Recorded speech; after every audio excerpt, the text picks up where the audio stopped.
तो आज हम देखते हैं 1861 का भारत परिषद अधिनियम। इससे पहले हमने 1858 का गवर्नमेंट ऑफ इंडिया एक्ट देखा था। तो अब हम देखेंगे 1861 का भारत परिषद अधिनियम। इसके द्वारा कानून बनाने की प्रक्रिया में भारतीय प्रतिनिधियों को शामिल करने की शुरुआत हुई। तो धीरे धीरे 1858 का जो एक्ट हुआ उसे बोला गया था act for good governance of India. 1857 के विद्रोह के बाद अंग्रेजी सरकार ये जान गई थी कि अब इंडियंस को एडमिनिस्ट्रेशन और पॉलिटिकल फंक्शंस में इंक्लूड करना ज़रूरी है, ताकि उनकी भी बातें मैनेजमेंट में और एडमिनिस्ट्रेशन में आ सकें और इस तरीके का जो विद्रोह है वो भविष्य में ना हो। तो उसके लिए पहली बार भारतीय प्रतिनिधियों को कानून बनाने की प्रक्रिया में शामिल करने की शुरुआत की गई इस अधिनियम के द्वारा। इसके अंतर्गत वाइसरॉय कुछ भारतीयों को अपने विस्तारित परिषद, उसका जो परिषद था उसको विस्तारित किया गया और वाइसरॉय के पावर्स दी गई कि वो अपने वो एक्सपेंडेड काउंसिल यानी विस्तारित परिषद में गैर सरकारी सदस्यों यानी नॉन ऑफिशियल मेंबर्स उनके रूप में कुछ भारतीयों को वाइसरॉय नॉमिनेट कर सकता था। और इसी के तहत 1862 में लॉर्ड कैनिंग ने 3 भारतीयों यानी बनारस के राजा, पटियाला के महाराजा और सर दिनकर राव इनको विधान परिषद में नॉमिनेट किया। तो 1861 के द्वारा ही भारतीयों को लेजिस्लेटिव प्रोसेस में एक तरीके से हिस्सेदारी मिली। इस अधिनियम ने मद्रास और बंबई प्रेसिडेंसियों को विधायी शक्तियां, उनकी जो लेजिस्लेटिव पावर्स थी उसको पुनः देकर विकेंद्रीकरण की प्रक्रिया की शुरुआत की, यानी इसके द्वारा डिसेंट्रलाइजेशन की प्रोसेस स्टार्ट हुई। 1773 के बाद हमने देखा था कि सेंट्रलाइजेशन यानी केंद्रीकरण हो रहा था, जिसमें क्या हो रहा था कि 1773 में हमने देखा था कि जो बंगाल प्रेसिडेंसी थी उसको ज़्यादा पावर्स दी गई और धीरे धीरे 1833 में हमने देखा कि बंगाल और जो बम्बई थी उनकी प्रेसिडेंसी की लेजिस्लेटिव पावर्स छीन ली गई। तो सेंट्रलाइजेशन टेंडेंसी जो थी, केंद्रीकरण, वो 1833 में सबसे ज़्यादा हो गई थी। तो हमने देखा इसी प्रकार इस अधिनियम ने जो रेगुलेटिंग एक्ट 1773 द्वारा शुरू की गई केंद्रीकरण की प्रवृत्ति को उलट दिया, उसको रिवर्स कर दिया गया, जो कि 1833 के अधिनियम तक सबसे अधिक हो गई थी।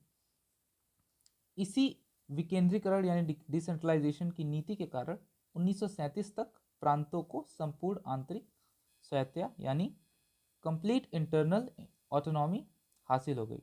तो ये जो प्रोसेस स्टार्ट हुई थी डिसेंट्रलाइजेशन की, इसी के द्वारा ही 1937 तक जो प्रोविंसेस थे उनको इंटरनल ऑटोनॉमी हासिल हुई। इस अधिनियम के अंतर्गत ही बंगाल, उत्तर पश्चिम सीमा प्रांत और पंजाब में क्रमशः 1862, 66 और 1897 में विधान परिषदों का गठन हुआ। तो इस अधिनियम ने प्रोविजन किया और उसी प्रोविजन के अकॉर्डिंग बंगाल हो गया, उत्तर पश्चिम सीमा प्रांत यानी नॉर्थ और पंजाब, इसमें 1862, 1866 और 1897 इसमें विधान परिषदों का गठन किया गया।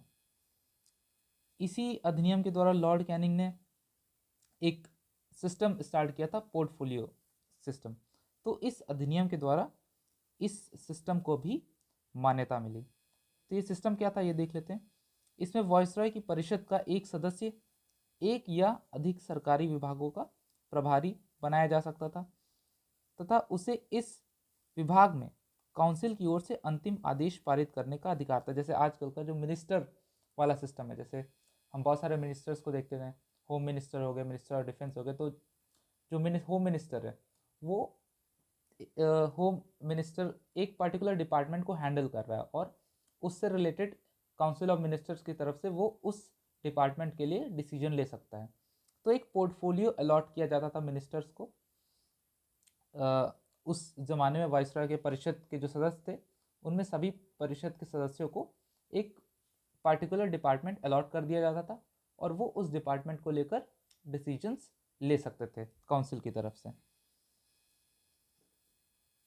इसने वाइसरॉय को आपातकाल में बिना काउंसिल की संस्तुति के अध्यादेश जारी करने का अधिकार दिया। ऐसे अध्यादेश की अवधि 6 माह होती थी। तो इमरजेंसी की सिचुएशन में वाइसरॉय बिना काउंसिल की बिना काउंसिल को इन्फॉर्म किए या उनसे कंसल्ट किए हुए भी डिसीजंस ले सकता था। और ये जो अध्यादेश वो लेता था उनकी जो अवधि होती थी वो एक्सपायरी पीरियड 6 मंथ्स की होती थी। और आज भी हम देखते हैं इमरजेंसी के प्रोविजंस हमारे कॉन्स्टिट्यूशन में। तो ये हम देख रहे हैं कि किस तरीके से हमारा जो आज का संविधान है वो ब्रिटिश के टाइम में पास किए गए लॉज से काफ़ी हद तक प्रभावित है और उसकी हमें छाप आज भी हमारे कॉन्स्टिट्यूशन में देखने को मिलती है। तो ये हमने 1861 का काउंसिल एक्ट देखा, और ये है मैं संविधान एवं राज्य व्यवस्था इस कोर्स के अंतर्गत इसे मैं करा रहा हूँ। तो आप इसके सारे वीडियोस प्लेलिस्ट में जाकर फाइंड कर सकते हैं, जिसमें संविधान की जो प्लेलिस्ट है उसमें आप सारे वीडियोस देख सकते हैं संविधान के। तो इस वीडियो की अगर आप नोट्स चाहते हैं PDF फॉर्मेट में तो उसके लिए आप विजिट कर सकते हैं वेबसाइट www.studentclassesprayagraj.com। और इस वेबसाइट में आपको टॉपिक वाइज MCQs भी मिल जाएंगे जो कि आपकी प्रैक्टिस के लिए बहुत ही ज़रूरी हैं, और साथ ही अदर गाइडेंस वो भी आपको वहाँ पर उपलब्ध है। और इसके अलावा ज्वाइन बटन पर एक 6000 प्लस MCQs का कोर्स चल रहा है GS मैथ रीजनिंग का। तो आप अगर इंटरेस्टेड हैं तो इसको ज़रूर ज्वाइन करिए, ये आपके लिए बहुत ही ज़्यादा बेनिफिशियल साबित होगा। तो एक बार आप इसको ट्राई करके देखिए, जिसमें बहुत सारे लोग इसका फ़ायदा भी उठा रहे हैं। आप हमें सपोर्ट कर सकते हैं ज्वाइन बटन के थ्रू। ज्वाइन बटन में एक सपोर्ट करने का भी फीचर है, उसमें आप हमें सपोर्ट कर सकते हैं। और इसके अलावा आप हमें वन टाइम पेमेंट कर सकते हैं SCPN@UPI, SCPN@Kotak। तो this was it for the video. अगर आपको वीडियो अच्छा लगा तो आप लाइक करिए, शेयर करिए और सब्सक्राइब करिए, जिससे कि आप बाकी वीडियोज़ भी हमारे चैनल के देख सकें। Will meet next time.